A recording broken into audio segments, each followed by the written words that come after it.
better than yourself, it becomes easy to love them. It becomes easy to share the blessings that God has given to you. It becomes easy to forgive men their trespasses. Consider others better than yourself. Do nothing out of selfish ambition. There are many who would claim to do well, to be benevolent. I had a conversation with a young lady this weekend. She was taking me on hotly because I said, look, I am not going to get caught up with all this hype about what digital is. And she was like, no, how can you say that? Digital is the best thing. Look at how many things they give away. Look at how much people they help. And I said, at the core of it, I do not see a genuine heart of helping. I see nothing more than those who sit in the boardroom of the marketing department trying to figure out a way to get more money into the coffers of digital. I have a problem with people who pretend to be helping society, but at the end of the day, CVM and TBJ and RJR and Nationwide must be there to see that they are handing something out. At the end of the day, it is all about their own selfish ambition. I have a greater acceptance for people like the missionaries of the poor and Father Holland and Food for the Poor and the benevolent ministry of many of the churches across the island who keep on giving and keep on pouring out and keep on sacrificing to help others. Not for name and not for hype, but simply because it is an act of loving Jesus.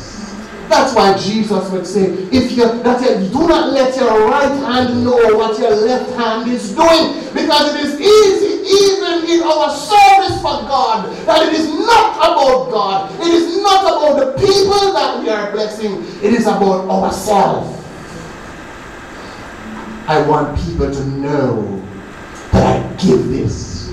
I want people to know that this check was written by me. I want people to know that these groceries were bought by me.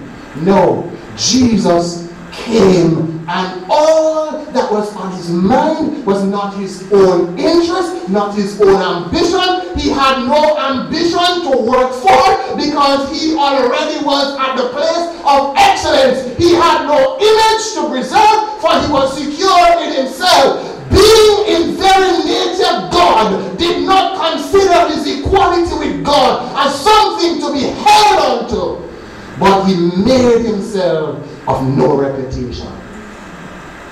When your identity is secure, when you have nothing to prove, then it becomes easy to do everything outside of selfish ambition. I ask us to examine our motives. Why do we do the good things that we do? Is it coming from a genuine heart? Is it coming from a genuine heart of love? Or are we doing it because maybe down the road we may get some kind of reward?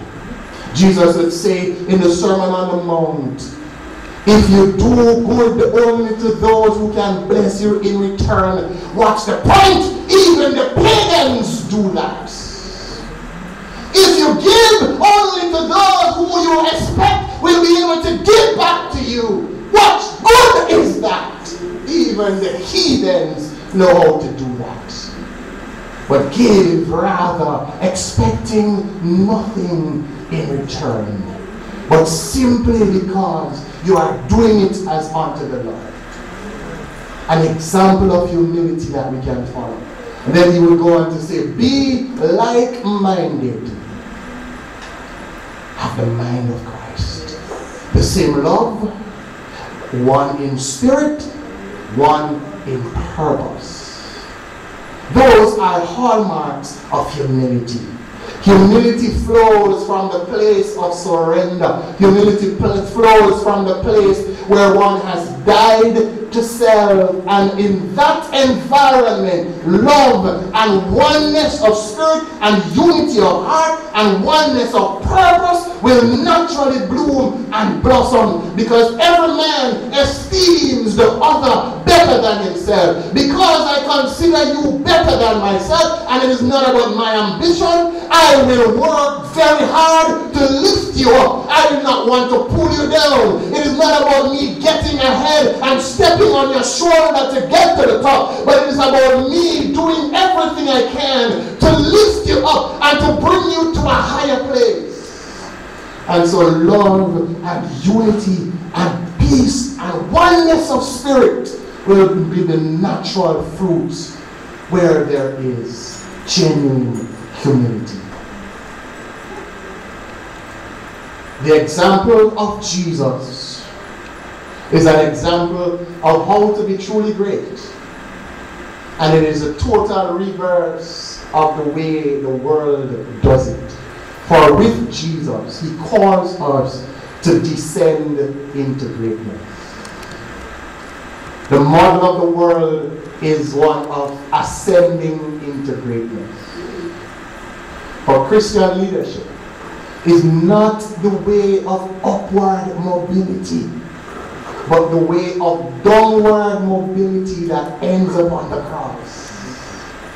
It is about going down to go up. The world says, get up and keep getting up and get up there at all costs, and it doesn't matter who you have to kill, it doesn't matter who you have to scandalize, it doesn't matter who you have to bribe, it does not matter what you do to get to the top. It does not matter who you have to sleep with, it does not matter whose palm you have to grease, just get to the top and stay there, or at the very least, get up some higher. The model of Jesus says, if you truly want to be great, then the direction you must go is down. You must descend into greatness. For greatness is not a measure of self-will, but rather self-abandonment. The world says it's all about the power within you. It's all about what you can do. Learning to love yourself, sings Whitney Houston, is the greatest love of all. Rubbish! Learning to love the Lord your God with all your heart and all your might and all your soul, and loving neighbor as yourself is the greatest love of all. In comparison to love for God and love for fellow men, love for self is a distant third. Jesus would go further to say that unless you hate father and hate mother and hate brother, you cannot be my disciple. The point he was making is that he wanted us to move away from ourselves. Too much of our focus is on ourselves. The model of Christmas is a model of stepping down. It's a model of self-divestment. It's a model where self-will is put to death in the interest of others. Jesus, our example.